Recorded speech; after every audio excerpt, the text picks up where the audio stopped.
strikes him out. He gets out of it, and the Sox win game 1. Suck a dick and eat shit out of the inning. You fucking terrorist! You just compared me to a big fucking piece of meat. 78, dude. 80 grand. 78. 80. Like, I want to do a Red Sox podcast. I have somebody to do it with me. This Cutter is King, I think. I think it's a she, actually.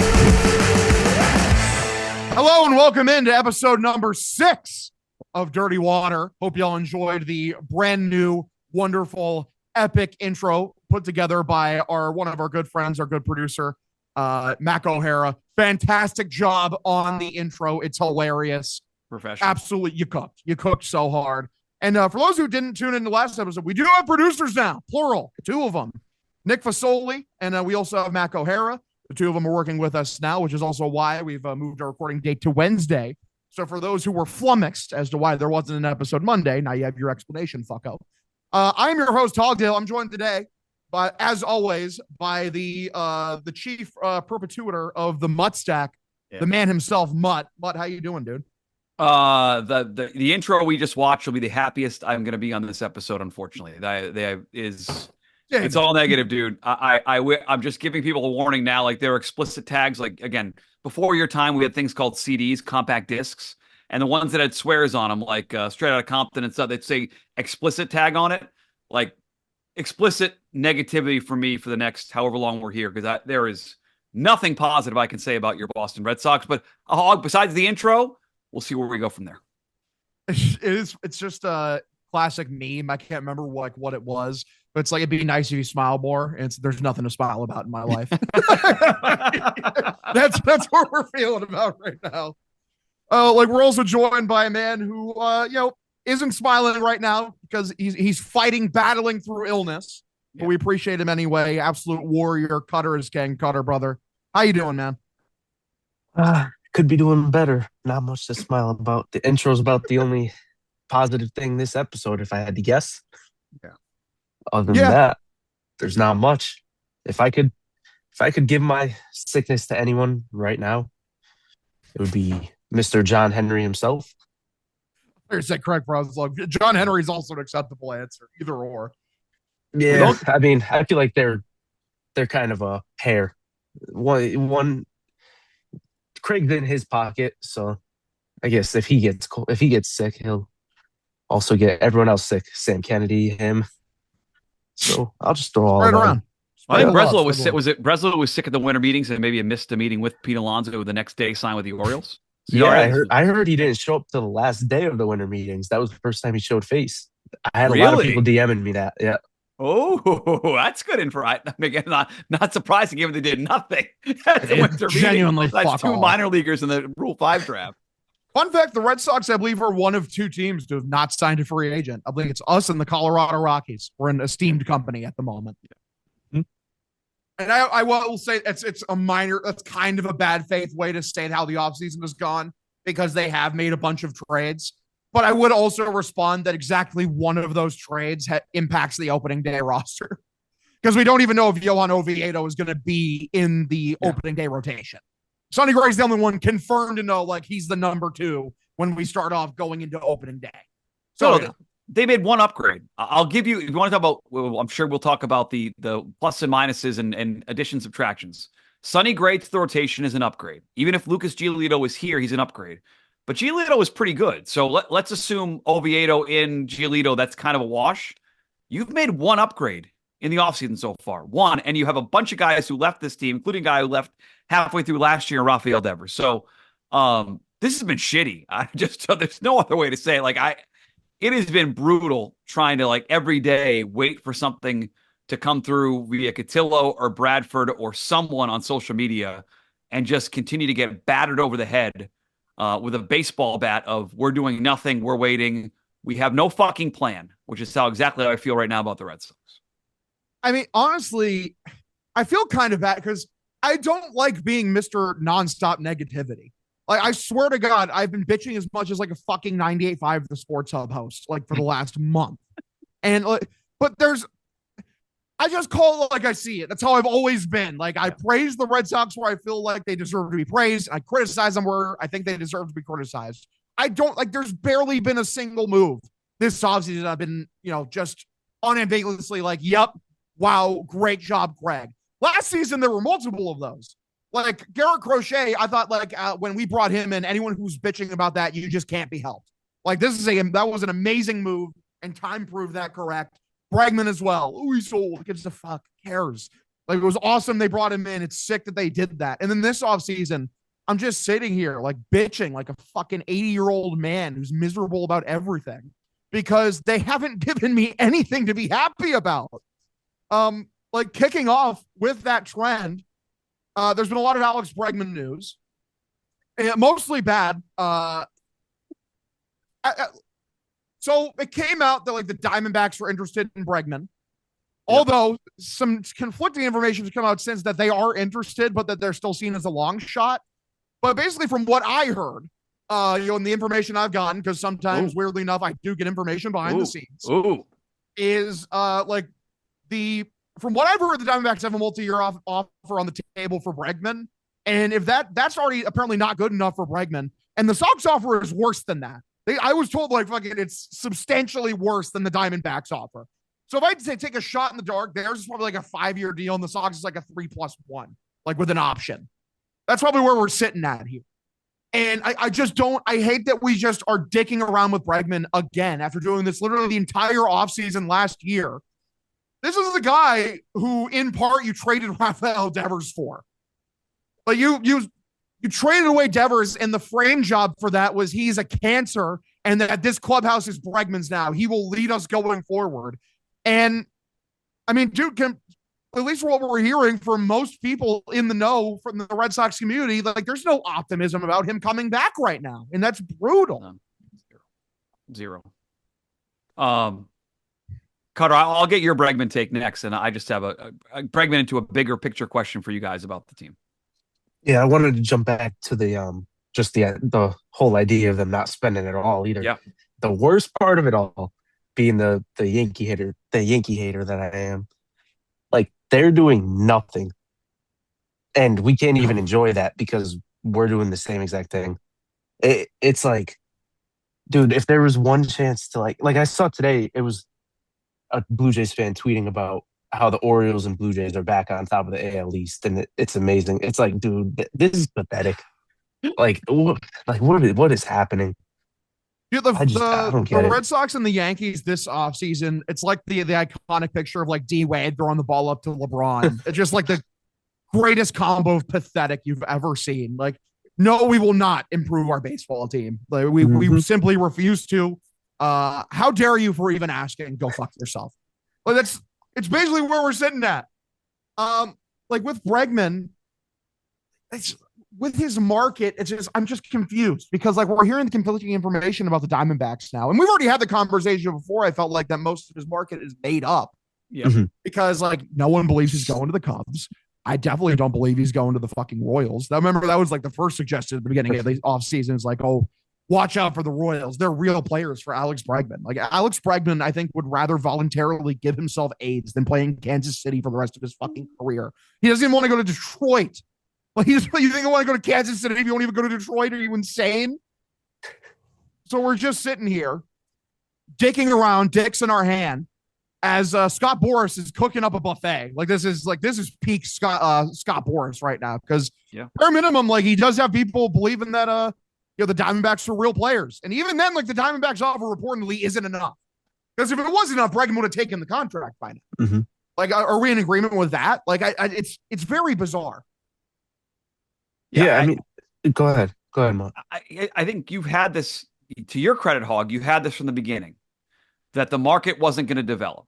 And I think we're seeing now with the quote-unquote mystery team of the Diamondbacks, like the market wasn't there, and this is where Boras gets paid because I'm sure he's going to create a market, and whoever pays him is going to pay it. You're not getting Bregman at a discount. Like, and this is where it goes back to like big picture. Like, what was the fucking plan?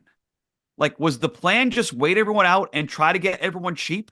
Because we were told the plan was middle of the order bat to change the order, to change the impact bat, middle of the order to impact everybody else. We were told number 2 pitcher. We were told window of contention. We were told we aren't going to take a step back. We were told get better. Okay, so it's always like, okay, you're going to bring Bregman back and then get more from there.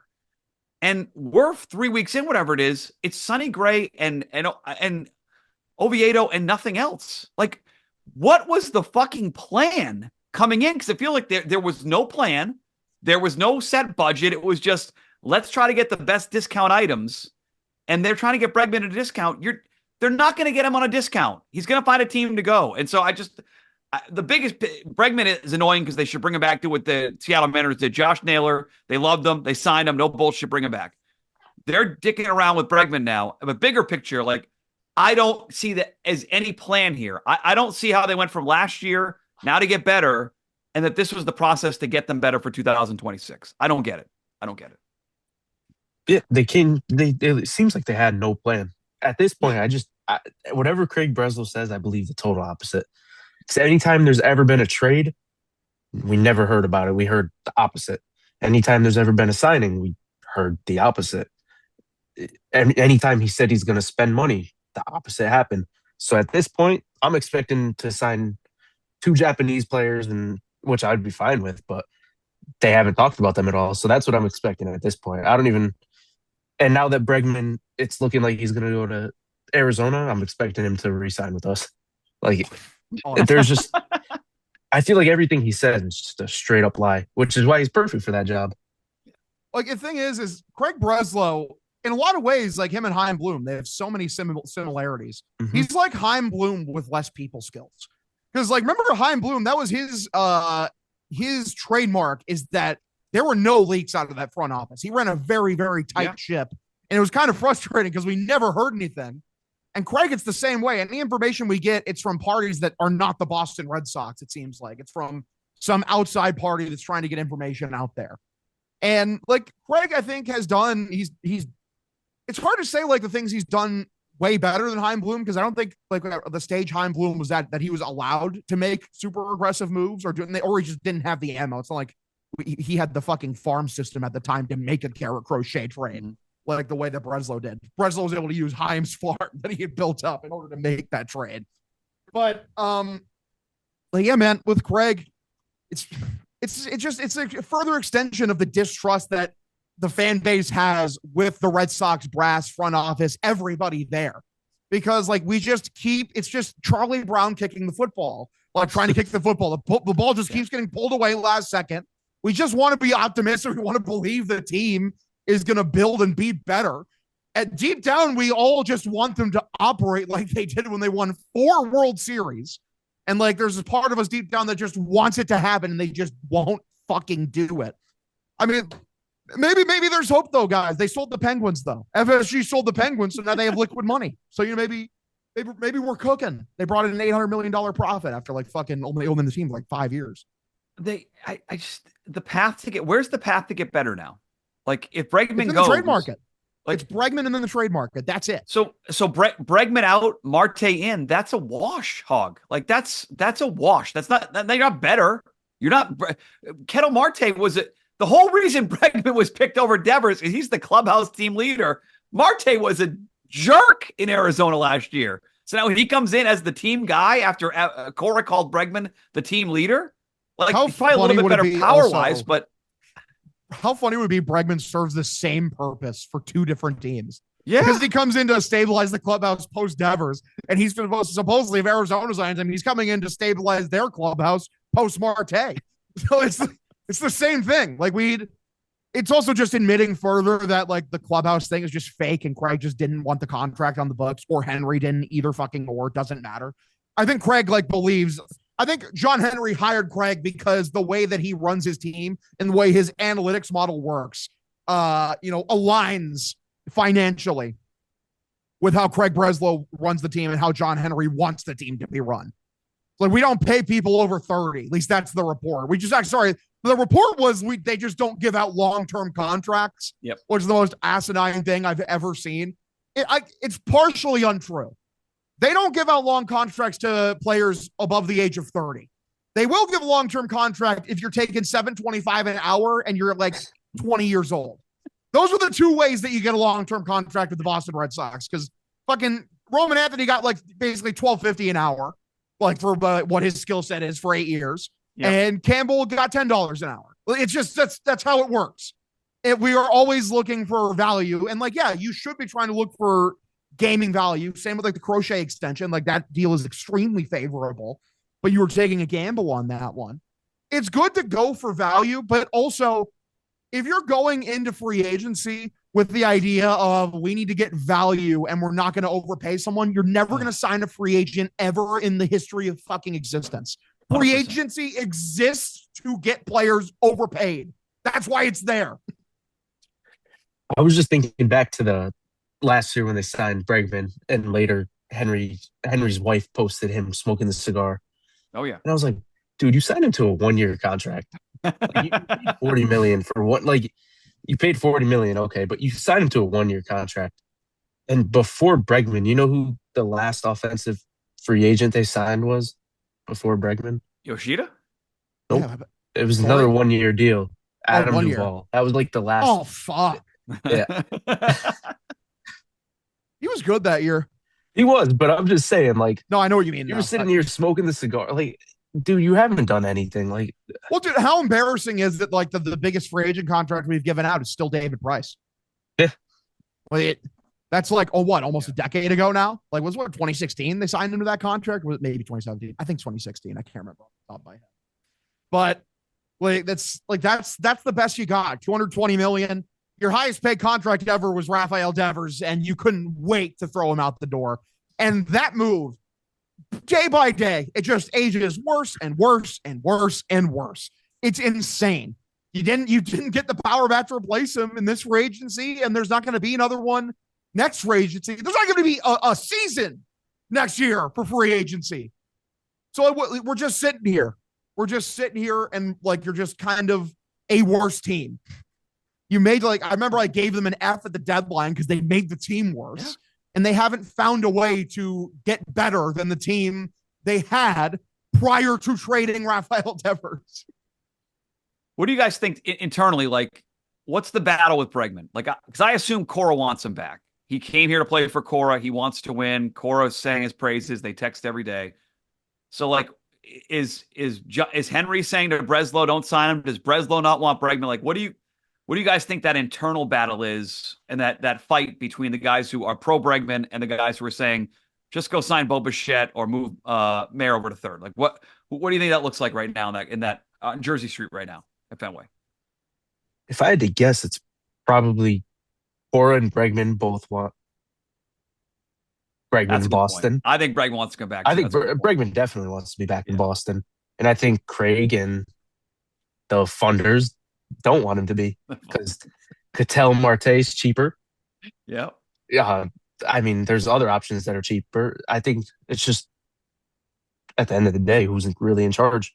And it's probably going to be Craig and those same funders. I think Craig and them are sitting at 3 years, a 3-year deal with an option at the end. Yep. And I think Bregman's holding out for like 5,150 or something like that. I think he wants a 5-year deal. I think he probably won't take anything less than a 5-year deal from the Red Sox. Like they want a hometown discount out of him. Like they got one from him last year. You didn't get a fucking discount from him last year. Bingo. You paid him $40 million and it was like like 3 years, 140 total. Like it was like a 40 million AAV for 3 years. That's not a discount. Like, yeah, and the opt-out was in place. So they're trying to like say, like, I don't know, like, yeah, we got him on favorable terms. Like, I guess, and that, like, you only got him on short term, but like still the AAV was super high. And if he's looking for 5,150, that's like what, 10 mil more than what you gave him last year on a 3-year deal. He wants the years. He probably wants this to be the team whatever team he signs with probably wants it to be the last contract he ever gets. And just rides it out there, finishes his career.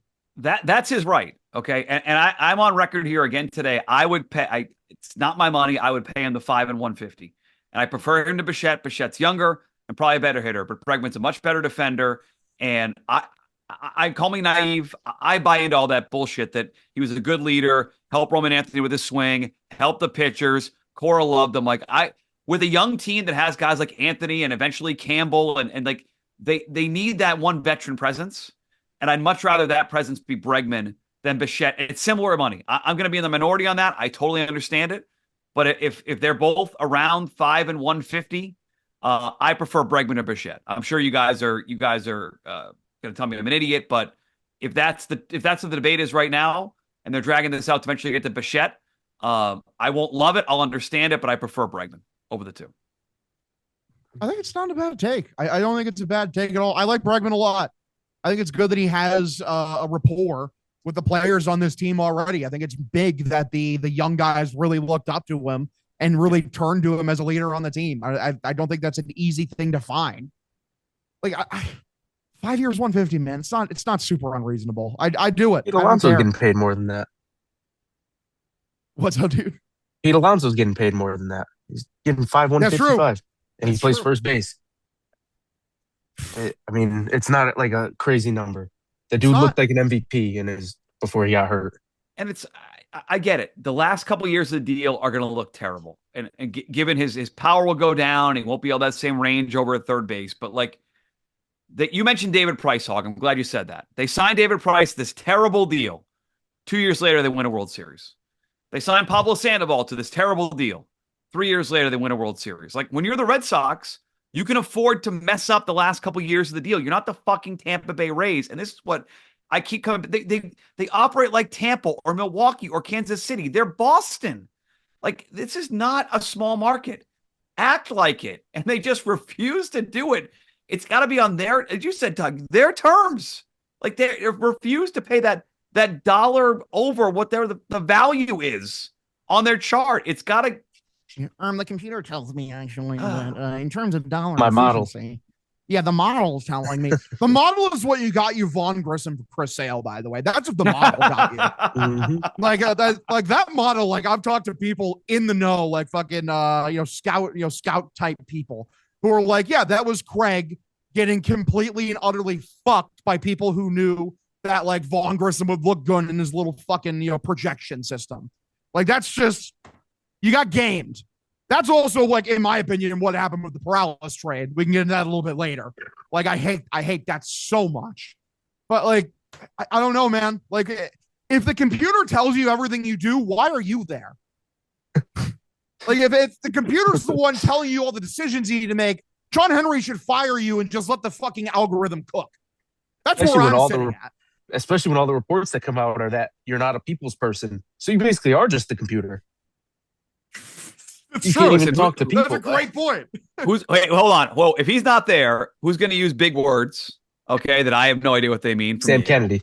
Who's gonna? Oh, he definitely will. He's a moron, but he'll try. He'll Craig Breslow, to his credit, uses them correctly. Sam Kennedy's too moronic to use them correctly. Who's gonna drink that expensive glass of wine on that documentary they did when he sat on the couch? That's peak Tom. That's peak Tom Warner hours.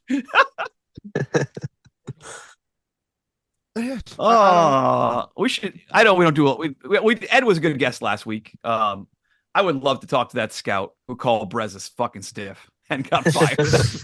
That's the guy I want to talk to right now. I feel like one of the guys that called him a fucking stiff is in Washington right now, running their team. Probably. I just what part of the team that pantsed him for Perales? I fucking hate that deal, man. I do. I hate it a lot. It stinks. Like I understand, like, the guy they brought back, I think his name was Jake Bennett. He's got some some good underlying shit, good strikeout stuff. He's big. Breslow just has a type. Like, he loves gigantic lefties with a bunch of extension. But like, Perales is an outlier in this system, man. It's not like people talk about him like he's fucking Pedro size. He's 6'1". He does have a kind of a wiry frame. This is a guy with some of the most electric stuff in the system. He's fucking pumping. His fastball touches 101. Like, that's where he maxes out at. The guy they brought in fucking maxes out at 96.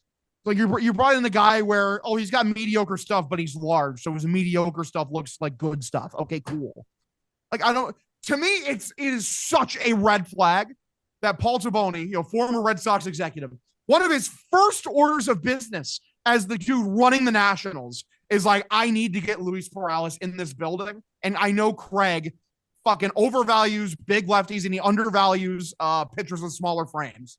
Like, I need him immediately. This trade, like, just based on like my radar, my sensors going up, it's gonna be I think it's gonna be a fucking wipeout. Like, I think Perales is gonna be great. Like you guys know, like I've usually mentioned Perales once per episode. I think it's great. It's in the contract. I think when we put the show together, it's Hog's got to mention Perales every single show at least once. How good Perales is like the one guy like in the trade talks. I'm like, I really hope they don't include him. Like I think he's got special stuff. And yeah, you throw him in a prospect for prospect trade. If someone's hitting you up for a 1-for-1 prospect trade, like I don't know, man. I feel like usually I'm just hanging up the phone. Like, unless you really think you're that much smarter than the other person. Like, the other person who was here like when we actually won things. So, like, I don't know. Like, Paul Giamatti, like, he's a pretty brilliant baseball mind. I've been able to find a single person who thinks he's a moron. So, like if it's Craig trading with the Pirates, fine. I do trust your evaluation over whoever the fuck the slapdicks over the Pittsburgh Pirates are. That's fine. But, like, with Paul Giamatti, no. Like, fuck it. This deal stinks to high heaven. I hate it. He got there, and a month later, he's like, yeah, sure, I'll make this deal. I have no idea what Jake Bennett is. Like, yep, let's do it. I want the guy that I know a lot more about who throws 100 miles an hour. And you guys follow Perales more than I have. The problem I have is that you traded for a guy who's 2 years older, whose ceiling is lower. Like that, I don't think you win a lot of trades trading the older guy with a lower ceiling. I don't. That's how it works. But they said he's projected that he could maybe be a starter, and maybe Perales was only going to be a bullpen arm. It's like, hey, idiots. The only thing that you have a surplus of is starting pitching. So you actually got starters. They have. Now you just have a bigger version of Kyle Harrison. Oh, another guy that Brez must have got stiffed on. Perales' like worst case scenario is he's like probably one of the better fucking setup men in the league. I think that's like is one of his worst cases. And one of his best cases, he's a fucking frontline starter ace type. Like that's how good his fucking stuff is. And just get rid of him. I remember I said that in one of my chats I'm in. I'm like, oh yeah, famously, when you're looking in prospects, you should always go for the lower ceiling. That's what I'm in prospects. You always look for is the lower ceiling. Got a higher floor though, Hog. Yeah, fucking like higher. Yeah, I want high floor, low ceiling guys. What the fuck are you talking about? Like, so you're bringing in a guy like what, who like probably projects out as a number, like maybe a number 3. High end, like highest end, he's probably a number 3, but is more likely a number 4, number 5. You have 50 of them already. You just traded for 5 seconds ago by bringing in Johan Oviedo to be a back end of the rotation starter. What are we fucking talking about? It doesn't make any sense.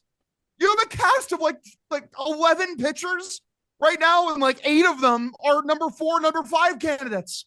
I think it's Patrick Sandoval, Cutter Crawford, Connolly Early, Peyton Tolley, Johan Oviedo, Jake Bennett. I'm missing some. Who the fuck are the ones I'm missing right now? I'm missing 1 or 2 more. So we'll leave Sonny Gray out of this. He's Sonny Gray's avoided that group for now. Yeah, Sonny Gray's a 2, fine, or 3. Fuck. He looks like they're going to make him the 2. I don't think he's a 2. It looks like they're going to make him that. Because we still haven't gotten a Durant trade. He's still here. We're still kicking the outfield can down the road. God forbid you make a fucking decision with the outfield. If I see Cedar Rafaela, one of the best defensive center fielders I've ever seen, be our like every other day second baseman, I'm going to commit fucking arson. I cannot do it. I can't do it. But it's over. It's still the off season. Yeah, I know. Like, do something. Not even 2026 yet. What were you saying, dude? Sorry. It's not even 2026 yet.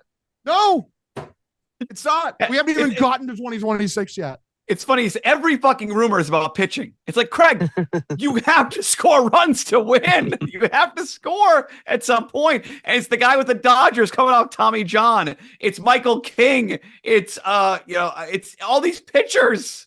They need people to hit. They lost Devers. They're not bringing back Bregman. They need power. It's like, dude, the low point is people are talking about Rhys Hoskins and like, oh yeah, we're bringing in Rhys Hoskins, and it's like I can't do it. I can't fucking do it, guys. The big bat can't be Rhys fucking Hoskins. I'm sorry. He admitted they need an impact bat middle of the order. He quoted a stat in the 48 hours after the season about how like 80% of the teams that out home or other teams in the playoffs win and he's going for some Tommy John guy from the Dodgers. Dude, if you bring up Reese Hoskins as a solution, you're part of the problem. Like, you might as well just apply for a position in FSG. Just do it. I agree.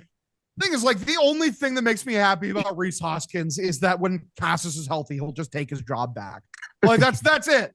Because I love Cassis. I'm a big Cassis guy. But like, even I have said, being a pro Cassis guy, he cannot be your plan A. That is so fucking irresponsible at this point to make him your plan A. He exploded his rib cage and then his knee. How many human beings ever have done that? They exploded. Both of them. Like fucking season-ending injuries. Like, it's brutal. Like, you cannot make him your plan A. He needs to be like a happy, like, oh, cool, that happened too. Like, that's what the Cassis needs to be. He can't be your fucking, like, yep, pencil him in. Like, that's absurd. You cannot do that at this point. And guess who their season heavily relies on right now? If it started right now. Oh, fuck me. Tristan Cassis. If they sign nobody else, he is your opening day first baseman. Yeah. That's true. Romy Gonzalez, your opening day second baseman, I think. I like him. And probably Rafaela, realistically. Yeah, so it's on my list here. Hold on. You guys finish. I'm going to get out of the way. What's the infield right now? If they had to play a game tomorrow, realistically, what is the... Do it. I'll back off. What's the infield right now? Saying Cassis is healthy, though? Yeah, I'll give you a count. I'll say Cassis is all healthy opening day. Okay, so Meyer, too, obviously. Yes, I'll give you Meyer. Okay, so I would say Meyer at third, Story at short. I'd probably say Rafael at second, Casas at first. And then the outfield is probably Duran in center, Anthony in left, Abreu in right. Yeah, I think that's how they would set it up. If I was going to do it myself, like personally, I'd play Meyer at shortstop. I think Meyer's a better shortstop. Mm-hmm. But Trevor, but you know, Story's playing short. No, that's what I'm saying. I'm just going to give my take on it. Like, because Cutters is basically right. That is realistically, I think, what they do. Me personally, like, I do Meyer at short. I do Story at second. Cassis at first. I put Romy at third. I think Romy's actually pretty good at third. Like in the times we've seen him fill in over there, I think he's more than adequate. And then, I mean, fuck, dude. Like, thing is, though, is like, Sadon's there. It's like, you're putting Sadon in center. I know that. Because for me, it's Sadon center, Roman left, Willier right. But then, like, yeah, Duran. Just DH. He's my DH. Duran's still here. Here. Yeah, Duran's my DH. There you go. That's how he's in the lineup. Okay. The outfield's fine. I can live with that. That is not a fucking major league infield. No, that is not a competitive playoff infield. And I understand they'll make some moves between now and then, but the fact we even got to December 17th or 18th, and we're mocking how bad the infield is when they said they had to address it. Still no first base situation, no deal at third, still no power, still no number two pitcher. All the things they said they're going to do, they haven't done. What drives me insane about Bregman is, like, even when you bring him back, you're now treading water. You're now back even to the team that just lost in the wild card round to the Yankees. What else do you have for me? Like, you need to do more. That's not fucking enough. That's where I keep coming back to. It frustrates me. Sonny Gray. I can't with fucking Sonny Gray, man. I can't. He's good. He's good. He's a 3. He's a 3. He's the Giolito replacement. That's fine. He's a better Lucas Giolito. Fine. Bregman and Sonny Gray is equal to those two guys we just talked about. The two guys that. So it's again the Seinfeld reference. Even Steven. You're not better. You said you get better. You said you would not get complacent. You're not better. No, you're not better. It just comes back to you're not better. Like, I think the worst thing that happened to this team was making the playoffs last year.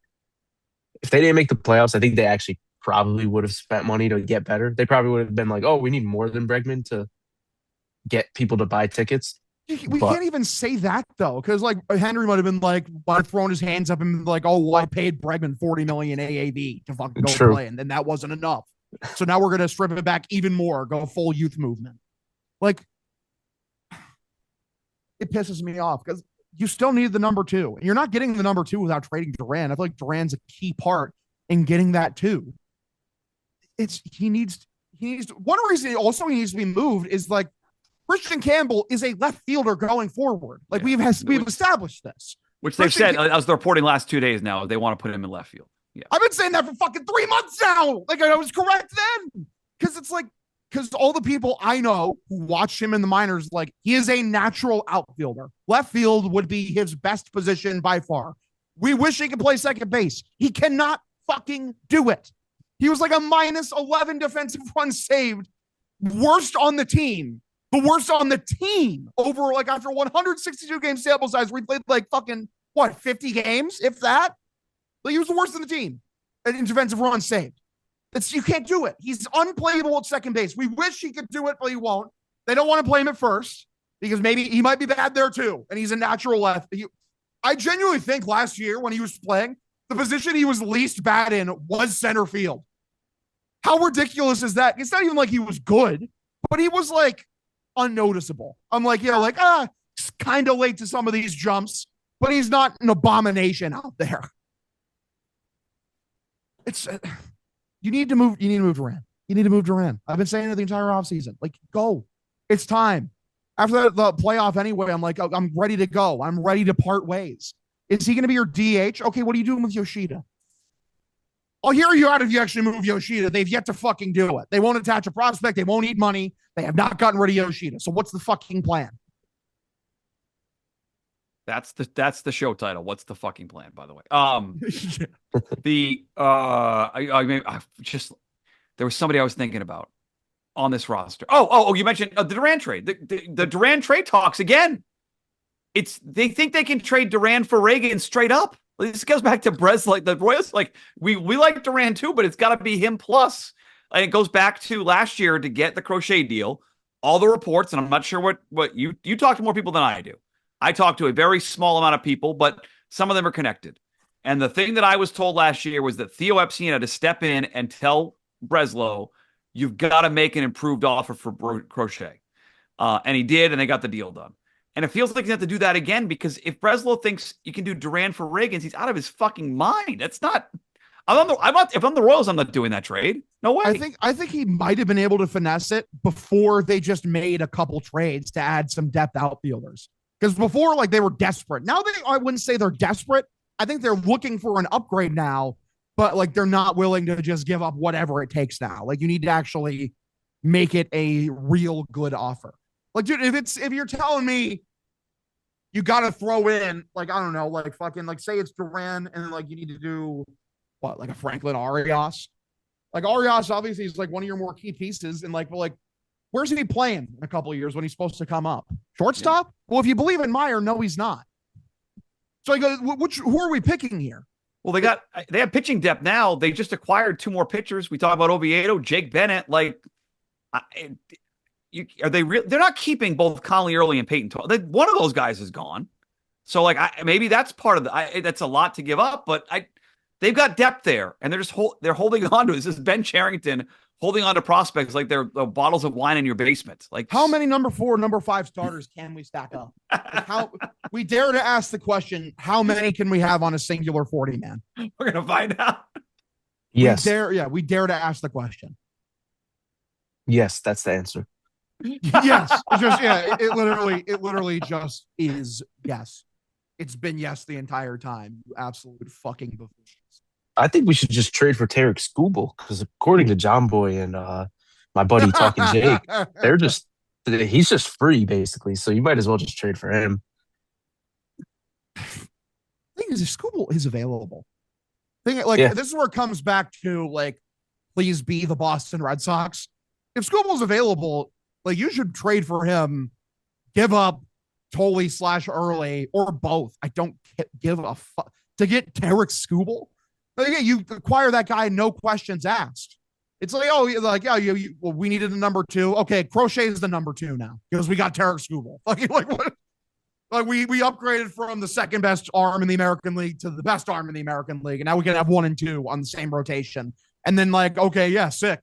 It's like Gray 3, Bayo's your 4, and then like one of Oviedo, Sandoval, Crawford, Dobbins. Dobbins was the other arm I was forgetting earlier. One of those 3 can be your number 5.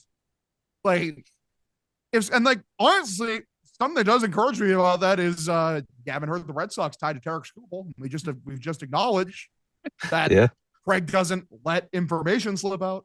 Hey guys, Red Sox not done to Kyle Tucker. No Kyle Tucker rumors yet. Let's get him here.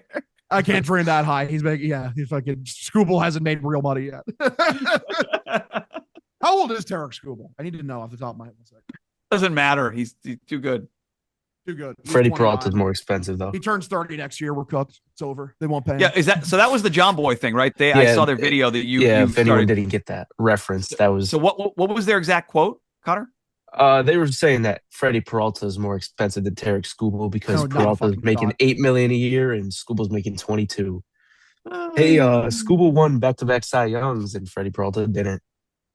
But yeah, Tarek Skubal's like, if you put an AAV value, he's probably like $50-60 million a year in terms of pure value. Like for 22 million, that's a surplus value of like 28 million. There's your fucking nerd math for your model, Craig. Like, come on, what are we talking? And I like Freddie Peralta, but like the idea that he costs more than Skubal, like if that's actually the case, and like that's what it comes to be, then the sport is fundamentally broken in the biggest way possible. Like, that's basically where we're sitting at.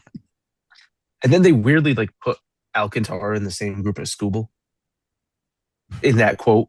That's the thing is like, yeah, he's not as good as Skubal because of the last couple of years of injuries. Sandy's second half numbers were really good.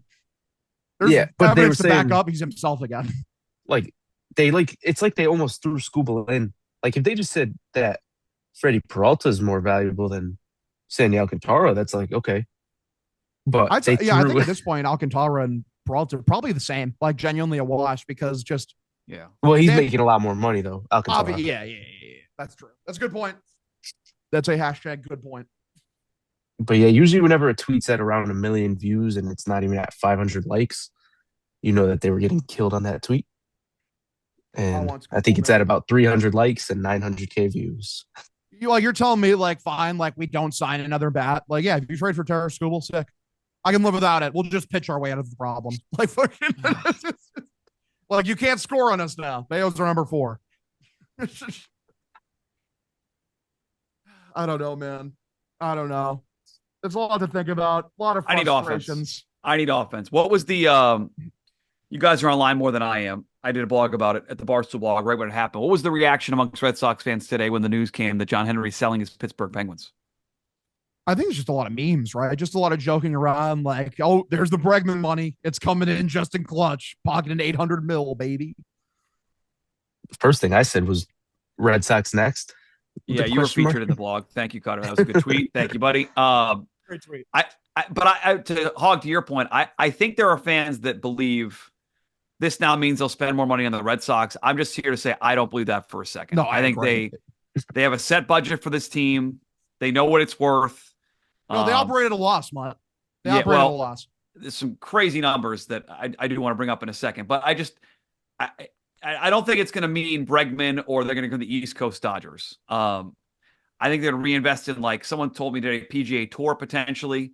They're interested in other franchises. And I also don't think it means the Red Sox people hate the ownership right now, and I totally understand that. They don't spend money. It's been 2,130 days since John Henry spoke to the media, so like I get hating the ownership. I'm not getting my hopes up, Cutter, that they're going to sell the team. I liked your repost. I'm with you. Red Sox fans are with you. I just think we're stuck with this group for a while because they're still worth a lot of money. Fenway Park's worth a lot of money. And I don't think they're going to sell the team. I don't see it going. Hey, no chance. I got a question for you guys because I was just thinking about this because John Henry and Fenway Sports Group bought the Penguins like 5 years ago. Like it really was not that long ago, and they made an $800 million profit. So 4 years ago today, or the December. It made me think. Yep. So the Red Sox team evaluation in 2010. How much were the Red Sox worth? Well, I know they bought the team for like less than what Shohei got paid a couple years ago. Mm-hmm. So they bought it for like 700 mil. Mm-hmm. So how much do you think they were worth in 2010? By then, probably $2 billion. How much do you think they were worth, Mutt? 2010, I'll say $1.5 billion. They were worth $890 million. Wow. The Boston Red Sox of today are worth $4.8 billion. Good investment. Good investment. Yeah. They operate at a loss, guys. There's just no money to be found. Well, here's a shittier stat, and this is wild. So they were worth 2.8 billion in 2018, guys. They're worth 4.8 billion now. So they've increased 71% in valuation from 2018 to 2025. A 71% increase in evaluation, and they've increased their spending on the team less than 4% in that time. They spent 239 in 2018. They spent 248 this past year. Like that is unfucking believable. Like that is not reinvesting in the team. That is pocketing money. And Hog, to your credit, you've come out of your shit about the Royals ownership and these small market ownerships. Like this is worse because you're worth 4.8 billion and you're spending as little as possible on the on-field team, and you're the Boston Red Sox. This is why that's embarrassing. Scrooge, that thing, like the Scrooge index, is the best way to do it. Like, where like they're like 22nd, like they're just like the fucking Guardians or some shit. Like no matter how much you bitch about the Red Sox spending as a fan, you're not doing it enough.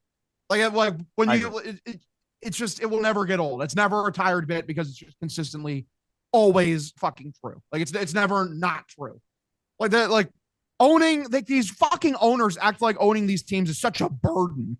It is the freest money printing machine of all time, as long as your league isn't run by a complete idiot.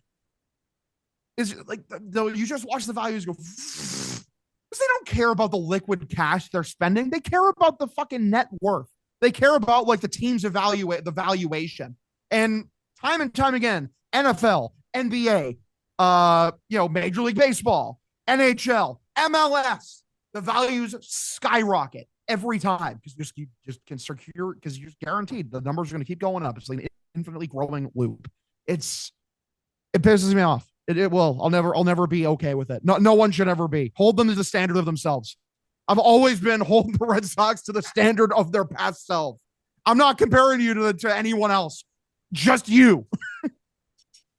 Yeah, that's why I get so mad when I see people like if anyone talks about the Devers trade, there's a group on Red Sox Twitter that will just bury you. They'll be like, "You're still on this?" And it's like, yes. If you think that was anything other than a cash grab, I mean, they created a problem, and then as soon as the problem became like a serious problem, which it really wasn't that serious, but you made it that serious. As soon as they saw a way out, they jumped on it, and they didn't even get a good return. It's like that was a cash grab. So if you don't bring it up, you're doing a disservice to yourself if you still support this team. Can you imagine just how absurd it is? Like in the NHL, like something that happens there all the time is a player will request a trade, and then the GM will say no. And then they just don't trade them, and then they keep going because there's nothing the player can do. And realistically, they're not going to not play games because they are not going to, get fined and cost themselves their own bottom dollar. Say the nuclear option happens, and Rafi, like you place him in at first, and he literally does not go into a game, and you didn't call him on the bluff. Like, where do we? You have him under contract for a decade. What are you going to do? Never play baseball again? I fucking doubt it. Like, I'm sorry. The second it became an iota tough, they just fucking shipped them out. That's exactly what happened. And if he made half of what he was making, they wouldn't have shipped him out, Hog. They would have tried hard to make it work. John Henry was happy to be through with that contract. Happy to be through with it. 100%. Yeah. And guess what? All these contracts we're talking about, like, Bregman, 30 million. Dylan Cease got 30 million per year. Pete Alonso, like 32, 33 million per year. Devers makes like 28.5. He makes less than all these guys per year. It just really puts into perspective, like, oh yeah, he's overpaid. By what fucking metric is he overpaid? And he's playing first base this year, according to reports over the weekend. He's happy to play first base. Probably would have played first here if he just put him there and just called him on his bluff, because it is a bluff. Like, he had no real power. What are we talking about? Too much money. Too much money. Too much money. You get, God forbid you pay good players. You can't play, like, you pay good players, you idiot. People look at the Juan Soto, like, signings, like, wow, they paid him. Like, what a group of idiots paying a great player to play for your team. Yeah, you're telling me y'all would have jeered like the Sox giving like Alex Rodriguez like whatever contract the Yankees gave him back in the day, because they almost did. No, I wanted the league stopped them from doing it. I was pissed when the trade. He was going to take. Remember, he's going to take less guaranteed money to come here, and the league wouldn't let him. That's how the trade fell through. He was ready to come here. That's the PA because they're like, no, that's a horrible precedent, which is true. But like also like fucking we'll should have find done out it. next year when there's no baseball, like a year from now. It's so bleak. It sucks because like we're also pissed off about the Red Sox. I think it's because there's this desperation. There's this desperation knowing like we have 1 year before baseball is going to be ripped away from us from the top 1% of greedy fucks on this planet. And we won't know when we're going to get it back. And you're going to squander a year of your championship window when you already are going to have the next year of your championship window being stolen away. This is not the time to sit around biding your time. This is the time to be fucking aggressive and make your moves. You don't sit down, acquiesce, and be like, oh, it's the Dodgers league. Wham. Like, that's what a fucking loser does. What a pussy does. It sucks. But it's not just desperation, Hog. They told us. They said we know we have to do these things. They're the we ones are not good enough. They said there was no gun to no one had a gun to Breslow's head and said, say window of contention another time. No one said, hey, Sam Kennedy, repeat the same phrases over and over again about complacency and winning. They volunteered it. So call them on their bullshit. They volunteered it. Yeah, man. I hate being the complainer guy. I hate being the guy who's negative all the time. Just give me something to be happy about. That's all I ask. Make a unique trade. Like Rob Refsnyder's leaving in free agency. It's another thing to be bummed about. And I like, it's like I got to go deal with Nate fucking Eaton now. Like Nate Eaton is our new Rob Refsnyder. Cheaper. Like awful. Cheaper. Yeah, cheaper. He's also worse. Like sometimes people are cheaper for a reason. It's because they're a worse baseball player. That's why they're cheaper. Like Rob's the guy where it's like, yeah, he should be sitting here taking 1 year deals or whatever he wants to do until he's inevitably a coach and he just dicks around forever until he's a manager. Well, I like Rob. Rob's cool, part of the leadership group. And like, what a cool. Embrace Nate Eaton. He looks so good in that wild card round against the Yankees out there in right field. Looks so fucking tremendous. Till he had to round third. There's a ball he misplayed out there in right field where it's like, God, I wish Willier was there. And Willier maybe wasn't there because he wasn't healthy, but like, fuck, I wish Willier was healthy because he'd be out there because literally back-to-back Gold Glove winner. So good. It's brutal, man. It's brutal. I don't have anything else in the list, boys. What else do we want to talk about? I saw that they have all the players that are going to be at that Fenway Fest this year. I know Cutter's going to go. I know they should have just advertised me. Listen, with those players going. I don't ask much, but if you want to walk up and just like, you can do this. So you're gonna see Kyle Hudson, Red Sox third base coach. You just walk up, put your hand out, and say, Kyle, what the fuck were you doing? Yeah. That's what I mean. Like, how do you still have a job with the Red Sox, Kyle? Just walk up and be like, what's your fucking problem, man? Just no contest. Just what's your fucking problem, huh? What was that shit at Yankee Stadium, Kyle? And it wasn't just that. There were so, like, if a third base coach has a noticeably bad season, it's like an offensive lineman. Like, if you notice that they're bad, then they should probably be fired. And there were multiple times this year. There was the Colton Cowser play. There was another one, too, that I feel like I'm forgetting. But there were just multiple ones. And then that was the icing on the cake. That one just, I mean. As the games became more important, it happened more frequently. Yeah. I thought he was getting fired for sure. Just because it was like you said, a blah year and then a big spot Yankee Stadium, you cost your team a game, in my opinion. And he's back. And he's one of the coaches that's going to be there. Along with Pete Fatsy. Yeah, but the Fenway Fest, who's going? It was like Crochet was going. I didn't really see the list. Oh, I had to pull up here. I think it was most of the people you'd want to see. I'll give him credit for that. I know last year they had a lot, and a lot of them backed out last minute. Like, well, I remember everyone was mad Devers didn't go. That's I remember from last year. Oh, yeah. I was the mad Red that Sox. Cutter backed out or wasn't going. Cutter Crawford will be there this year. They said that last year, and then I was driving up, and I got the alert that he wasn't. And you ruined my day. Cried yourself to sleep. Yeah. And then I met Christian Campbell instead. Shout out Campbell, man. He seems like a nice guy. Yeah, Dad he wasn't listed again. On Twitter, though. His dad has you blocked on Twitter? His dad follows me on Twitter. Yeah.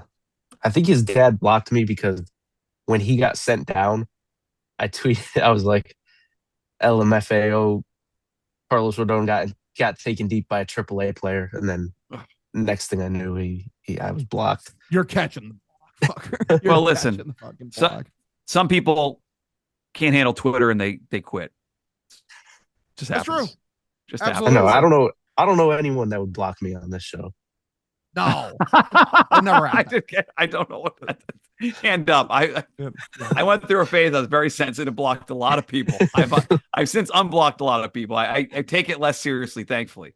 Jarren Durant, I thought the interesting part, like not surprising, but Jarren Durant not on the list. I think the Red Sox are telling us they're trading Jarren Durant by not including him on the players there because he still is kind of a fan favorite. I do think fans like Jarren Durant. There's a very vocal section of the fan base who loves Jarren Durant because he said some things that align with their lifestyle.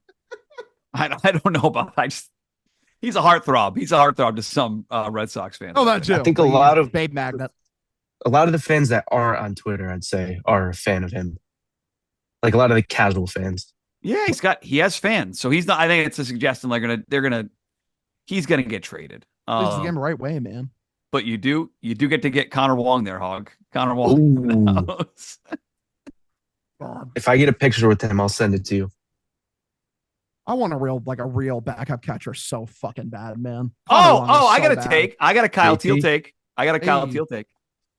So I'm convinced now that the deal got done with Chicago for Garrett Crochet because they included Kyle Teal and Breslow never wanted to. And now Breslow's trying to get him back because that was the guy, the quote unquote, the one who got away from Craig Breslow. And this is all Breslow trying to get his guy back, which is dumb. They're not going to trade him, but this is Breslow's trying to get his little trade piece back from last year. Like, why would the White Sox ever do it? It just doesn't make any sense. Agreed. Because he was really good for them last year. They have a guy that's a catching prospect or two, but to give him up for they're going to hold you up to a good pitcher. You're trading a decent pitcher for Kyle Teal.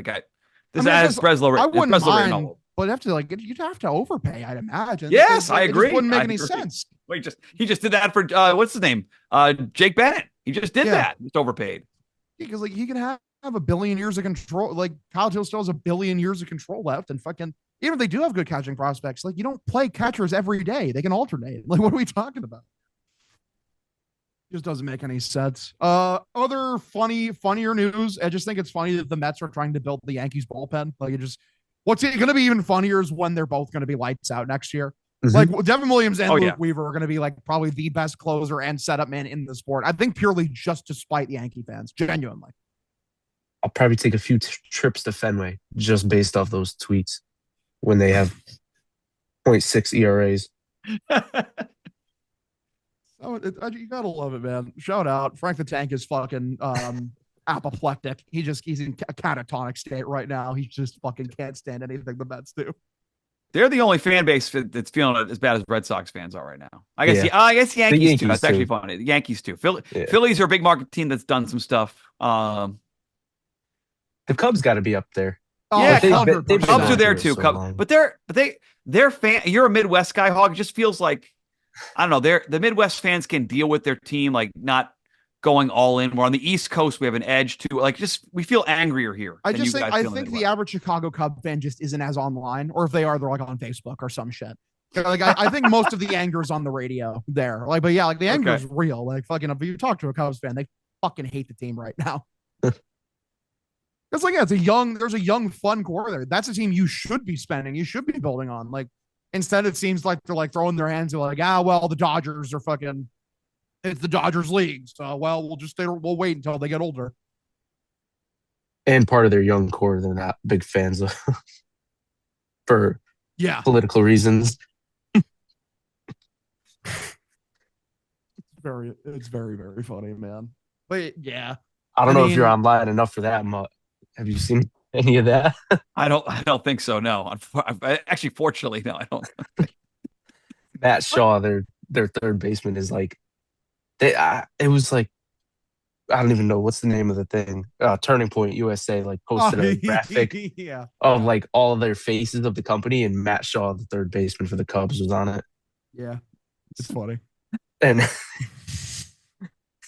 but Cubs fans, they were having fun with that over the weekend. I will say, if he came out next year, his walkout song was "We Are Charlie Kirk," I think it would be kind of funny. Oh, is he the one who went to Charlie Kirk's funeral? Yeah. Yes. Oh, yeah. I know. Again, I won't get political. I had no problem with that. He was friends with Charlie Kirk. It was an important moment in his life. I'm okay with that. Oh, he should have gone. Absolutely. Yes. It's his pal. It's his buddy old pal. You don't just They're friends. Spit on. They're friends. They're fucking pals, dude.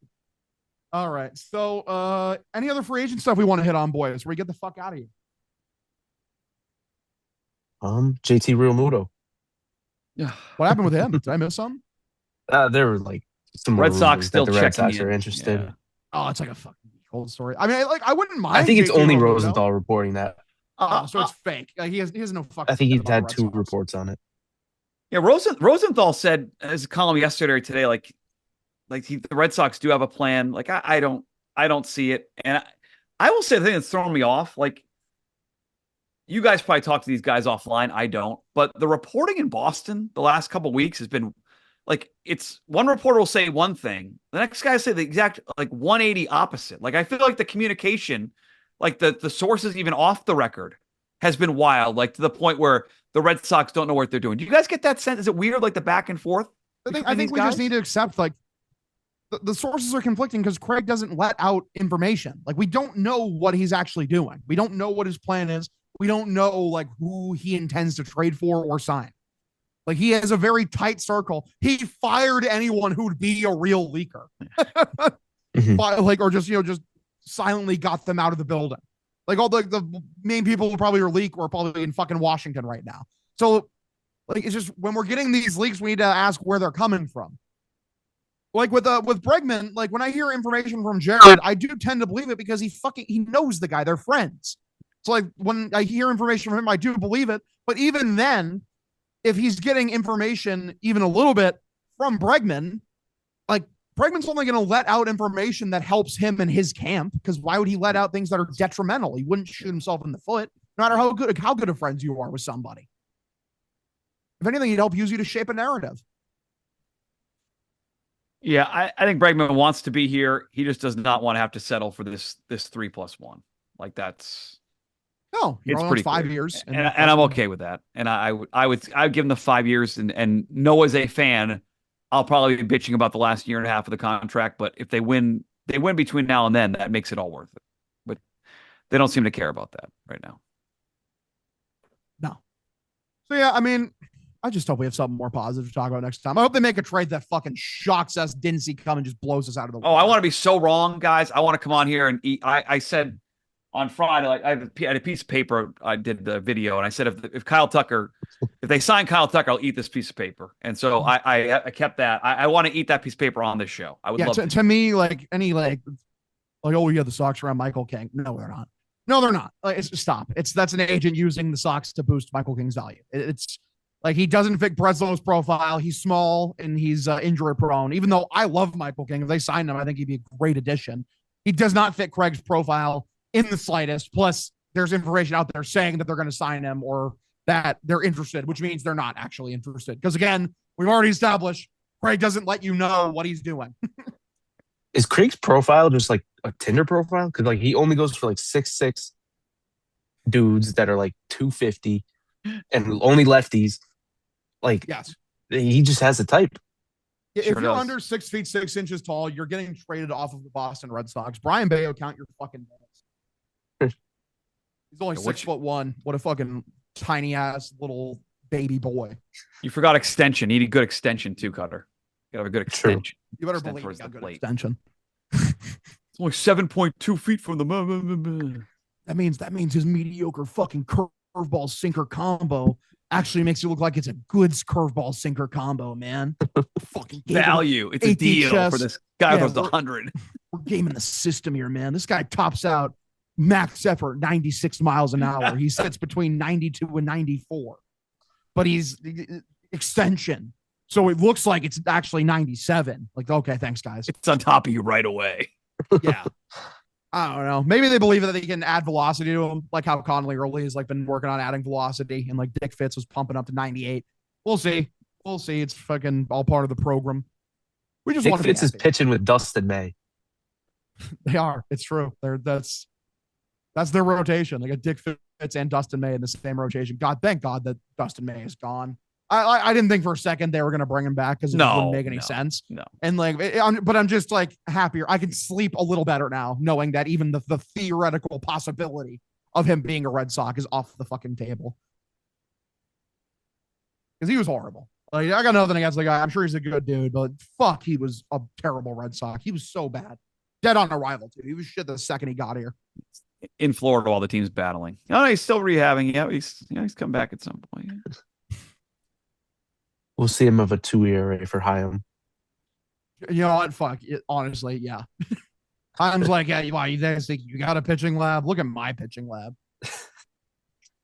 I have the only real lab in the game. Was able to bring over the Rays cheating magic over here in a way that I just couldn't do with the Red Sox. We can't even like have some fun with the Patriots here at the end of this hog because fucking the defense gave up 5 straight touchdowns on Sunday. Oh, yeah, it was horrible. I don't want to talk about football. Come on. Oh, tough one for so the Packers. I I bet the Packers responsibly on Sunday. That did not work out. Dude, I would have bet 100 times out of 100 if Micah Parsons didn't blow his knee out. Literally felt like when Roman Anthony got hurt, like the whole game just fell apart. It was just the season over. Yeah, just pack it up.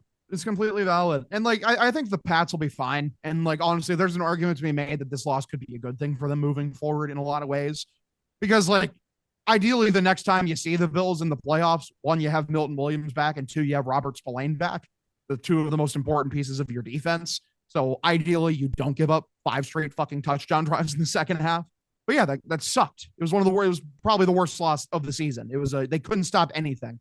Well, Josh Allen is unbelievable. He's such a talent. Yeah, I think he's the best quarterback in the NFL. I thought that for a while, and I thought he proved it again. Like, just makes every play. But go ahead, sorry. No, it's just like because when you look at it, he doesn't have weapons. Number 1 receiver is like fucking like Shakir. Like Gabe Davis still lives on that team.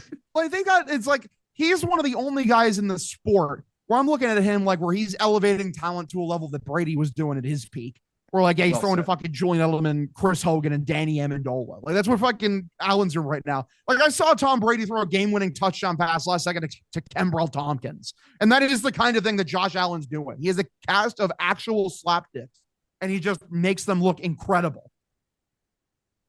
All right, so we can't spin a positive on the Packers for Cutter or the Patriots, but we do have a new intro to the show. So we can be happy about that. We can always go back to that. We have 2 actual professionals producing the podcast now, so they can save us from fuck out to the people producing the show. Yes. Fucking Nick Fasoli, Mac O'Hara, both have very large phalluses. Big phallus club. We love them. And like, listen, we know. Like, listen, I know it surprised you. Like when I first saw it too, it really caught me off guard. I haven't been graced with that yet. Yeah, send me the pictures. I didn't get those. I think I was not. There's a group text for dirty water that was not included. Yeah, yeah. The water got extra dirty. Oh, oh my god. Do we have anything else we want to touch upon, fellas? I hope we have an emergency episode the next couple of days when they do something. That'd be helpful. Please, God. I'll be in Boston. For what? We'll get that Boston I am inside you. Just go hang out in Seaport. Just coming up? Wow. You goes to New York? Well, yeah, you're seeing the port, but where are you going? Oh my god. Sorry. You should have beat me that. You're the dad here. I got some bad dad jokes. And we're still 6'7" has slowly died out, thankfully. I don't know. You hit it before you hit the emote. You did. No, that was for saw that earlier. It was for something else. I know I did. I forget what it was for. It was for something else. I didn't mention it. I'm so happy, Cutter, that you noticed it too. It was for 3-4 pitcher or something. It was for something. Fuck you guys. Fuck you. Hey, thank you all so much for tuning into this installment of Dirty Water. You can find me on Twitter at Hogdale _ You find Mutt at Mike Manansky. And you can find KutterIsKing. Fun fact, at KutterIsKing. Fucking shocking. Love you all. Thank you all so much for tuning in. Have yourselves a fantastic evening. Go Sox.